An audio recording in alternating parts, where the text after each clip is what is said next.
Channel. आज की इस वीडियो में हम एक न्यू चैप्टर स्टार्ट कर रहे हैं, रियल एंड कॉम्प्लेक्स नंबर्स। तो सबसे पहले रियल नंबर्स या कॉम्प्लेक्स नंबर्स टोटल। सही है, रियल नंबर क्या होता है? All the numbers that you think of. सही है, like whole numbers. Whole numbers अब क्या होता है? 0, 1, 2, 3 and so on. Fractions 1/2, 3/4 and decimal numbers. Decimal number क्या? 0.2, 0.3। सही है, they include everything, right? Real numbers होते हैं। अब कॉम्प्लेक्स नंबर्स क्या होते हैं? कॉम्प्लेक्स नंबर्स जो है वो स्पेशल नंबर्स होते हैं that include both real and imaginary part. सही है, कॉम्प्लेक्स नंबर किस फॉर्म में होते हैं? a प्लस आयोटा b के फॉर्म में होते हैं। ठीक है, a जो है वो रियल पार्ट होता है और b जो है वो इमेजिनरी पार्ट होता है। ठीक है, ये तो हो गया छोटा सा इंट्रोडक्शन के रियल नंबर्स और कॉम्प्लेक्स नंबर होता क्या है। सही है, अब ये चैप्टर नंबर 1 है और इसकी एक्सरसाइज 1.1 है। ठीक है, तो हम आज जस्ट क्वेश्चन नंबर 1 करेंगे।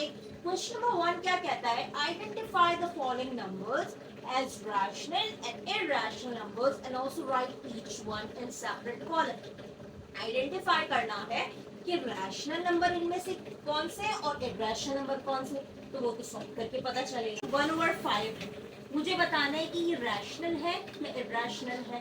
तो हम सॉल्व करके मैं बताती हूँ कि ये रैशनल है तो ये कैसे है, इरेशनल है तो कैसे। मैं क्या करूंगी, कैलकुलेटर में लिखूंगी 1/5। तो इसकी जो भी वैल्यू आएगी ना पॉइंट में, वो मैं लिख दूंगी। यानी 1/5 किसके इक्वल आएगा? आ रही है वैल्यू 0.2 के वैल्यू। अब ये देखिए कि 0.2 के बाद कोई भी नंबर्स है नहीं है नंबर।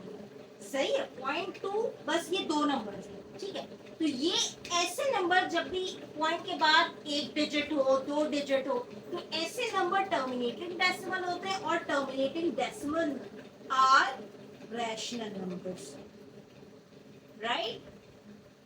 ये तो हो गया।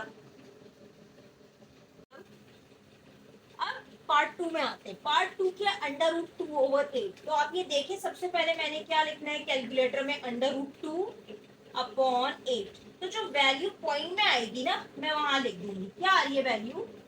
0.1776696 एंड 3। तो आप ये देखें कि ये पॉइंट के बाद एक तो वैल्यू कंटिन्यू है, दूसरा ये कि कोई पैटर्न फॉलो नहीं हो रहा। पैटर्न फॉलो का मतलब कोई वैल्यूज रिपीट नहीं हो रही है।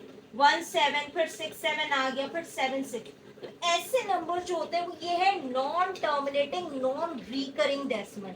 सही है, रिकरिंग का मतलब रिपीटिंग, यानी कोई भी नंबर्स रिपीट नहीं हो रहा है। Non terminating non repeating decimal होते हैं और ऐसे नंबर्स क्या होते हैं? इरेशनल होते हैं। ठीक है, काटो। हाँ, अब पार्ट 3 में आते हैं। पार्ट 3 क्या है? 5/√6। ठीक है, तो इसकी वैल्यू क्या आ रही है? 2.04124 यहाँ पर भी देखें, एक तो वैल्यूज कंटिन्यू है, दूसरा यहाँ पर भी कोई पैटर्न फॉलो नहीं हो रहा है। तो ये क्या है? इरेशनल है। बस यही करना है। ये क्वेश्चन नंबर 1 जो है वो एक्सरसाइज 1.1 से ये एमसीक्यू। अब देखें पार्ट 4 क्या है? 2/8। तो मैंने यहाँ पर ऑलरेडी जो है कैलकुलेटर से वैल्यूज निकाली है। ठीक है, तो 2/8 को मैंने सिंप्लीफाई किया है। 2 1 2 2 4 साइड, तो 1/4.25 के इक्वल है। तो यहाँ पर देखिए पॉइंट के बाद कोई भी वैल्यू नहीं है ज्यादा, तो ये क्या? Terminating decimal. और टर्मिनेटिंग डेसिमल जो होते हैं वो क्या होते हैं? रैशनल होते हैं, राइट? अब पार्ट 5 देखें। 1/√3। 1 को जब मैं डिवाइड करूंगी √3 से तो ये नंबर्स आ रहे हैं। क्या आ रहे हैं? 0.577350269। तो एक तो ये कि ये कंटिन्यू है, दूसरा कि कोई पैटर्न फॉलो नहीं हो रहा है, यानी कि नंबर्स रिपीट नहीं हो रहे हैं। तो ये non terminating non recurring decimal क्या होते हैं? इरेशनल होते हैं। मैं जस्ट IRR लिख देती हूँ। ठीक है, सही है। पार्ट 6 से √8 की वैल्यू क्या आई है? 2.8284277125।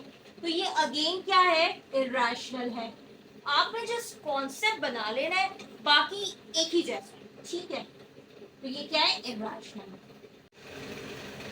अब पार्ट 7 देखिए ई है। अब इसको कैसे कैलकुलेट करें कैलकुलेटर से, ठीक है। तो सबसे पहले आपने इसको, मैं ज़रा जूम कर देती हूँ, सबसे पहले आपने शिफ्ट बटन प्रेस करना है, सही है, और ये ln है, ये बटन प्रेस करना है। देखें ई की पावर, तो आपने ई की पावर 0 नहीं रखनी, 1 रखनी है। तो जब आप इक्वल टू का बटन प्रेस करेंगे, मेरे पास ओरिजिनल कैलकुलेटर है, सही है, आपके कैलकुलेटर में मे बी ऐसा फंक्शन ना हो, सही है, 2.718281828, सही है। तो ये भी क्या है, इर्रेशनल है। बस ये जो ई वाला जो ये है ना, ये इम्पॉर्टेंट है, ये फॉर एमसीक्यूज आ सकता है कि ये जो ई जो है एक्सपोनेंशियल जो है वो इर्रेशनल है। इसी तरह एक क्वेश्चन आता है पाई, पाई जो है इज एंड, और 4 ऑप्शन होते हैं। तो आपने सबसे पहले पाई करना है। पाई की वैल्यू आती है 22/7 भी लिख सकते हैं कैलकुलेटर में, ठीक है। तो इसकी वैल्यू आ गई 3.142 समथिंग, ठीक है, 857143। तो देखिए पाई भी जो है ना वो इर्रेशनल है। एक पाई और मैंने ई का बता दिया। अब आप सारे क्वेश्चन, 1-2 क्वेश्चन बचे, वो आप खुद कर सकते हैं, आपका होमवर्क है। Thank you so much for watching my channel. Please subscribe it for more videos. Allah Hafiz.